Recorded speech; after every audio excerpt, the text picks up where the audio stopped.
যে সকল ছাত্রছাত্রীরা ডাব্লিউবিসিএস এর এক্সামের জন্য প্রিপারেশন নিচ্ছে তাদের মনে একটি সংশয় মাঝে মধ্যেই দেখা দেয়। সেটি হলো আনকমন প্রশ্ন এলে ম্যাডাম কি করব? দেখে মনে হচ্ছে যেটি আনকমন সেটি আসলে আনকমন নয়।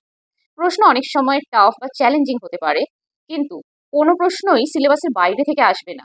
আমরা যে যে চ্যাপ্টার পড়াশোনা করেছি তারই মধ্যে সেই প্রশ্নের উত্তর লুকিয়ে রয়েছে। মনে রাখতে হবে জীবন এবং এক্সাম দুই ক্ষেত্রেই আসল দক্ষতা হলো কিভাবে আমরা সমাধানে পৌঁছচ্ছি, আমাদের প্রবলেম সলভিং স্কিলস। ধরা যাক বাড়ি ফেরার পথে আমার সেই রাস্তা বন্ধ হয়ে গেল। এখন কি করণীয়? হয় আমাদের অল্টারনেটিভ একটি রাস্তা খুঁজতে হবে, বা আমাদের কিছুক্ষণ অবজার্ভ করে দেখতে হবে সেই রাস্তাটা কিছুক্ষণের মধ্যে খুলে যাচ্ছে কিনা। আমরা যদি ওখানে ভয় পেয়ে যাই, নার্ভাস হয়ে যাই, উমা রাস্তা বন্ধ কি করব, তাহলে কিন্তু আমরা ডিসিশন নিতে পারবো না। তাই আমাদেরকে একটু অবজার্ভ করতে হবে, বা আমাদের অন্য কোনো পথ আছে কিনা সেটিও দেখতে হবে। ঠিক একই রকম ভাবে আমরা ডাব্লিউবিসিএস এক্সামের ক্ষেত্রেও এই পন্থাই ইউজ করি। যে প্রশ্নটা আমরা পেলাম হাতে, যদি দেখি বেশ চ্যালেঞ্জিং লাগছে, তার মধ্যে থেকেও যেগুলো জানি সেই উত্তরটা আগে লিখে ফেলি।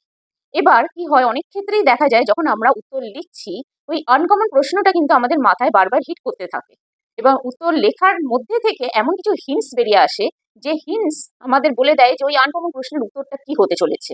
এটিকে বলা হয় আহা মোমেন্ট। সাইকোলজির প্রথম পত্রে লার্নিং থিওরিতে আমরা কোহলারের ইনসাইট লার্নিং পড়ি।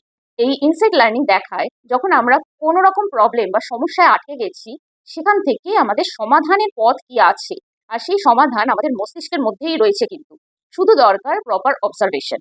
এবার দেখি ছোট ছোট ভাবে কিভাবে এই সমস্যা সমাধান করা যায়।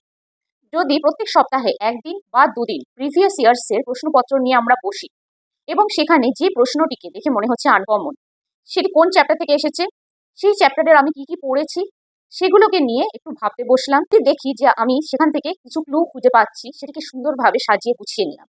এবার আমি আমার মেন্টরকে এই প্রশ্নের উত্তরটি যেভাবে আমি গুছিয়েছি সেটি দেখালাম। হয়তো ঠিক হবে বা ভুল হবে, কিন্তু আমার প্রতিটা অ্যাকশন প্ল্যান কিন্তু আমার মধ্যে সাহস যোগাবে যে যদি আনকমন কিছু দেখতে পাই, আমি কিন্তু সেটার একটি সমাধানের পথও পেয়ে যেতে পারি। এটি একটি আমাদের মস্তিষ্কের হ্যাবিট প্যাটার্ন। প্রতিনিয়ত যখন আমরা ছোট ছোট সমস্যার সমাধানের দিকে এগোবার চেষ্টা করি, আমাদের মস্তিষ্ক কিন্তু আমাদের সাহায্য করে যে আমাদের ফোকাসটা যেন সলিউশনের দিকে থাকে, ভয়ের দিকে নয়।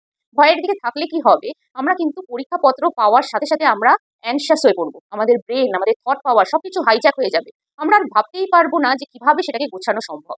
তাই সেই ভাবনাটার প্র্যাকটিস কিন্তু অনেক আগে থেকে শুরু করে দিতে হয়। এই এক্সাম শুধুমাত্র কিন্তু আমার মুখস্থ বিদ্যার ক্ষমতা দেখছে না, তার সাথে দেখছে আমার কতটা জ্ঞান, বোধ, বুদ্ধি রয়েছে, তার দ্বারা আমি একটি প্রশ্নকে সুন্দরভাবে পরিবেশন করতে পারছি কিনা সেই দক্ষতা।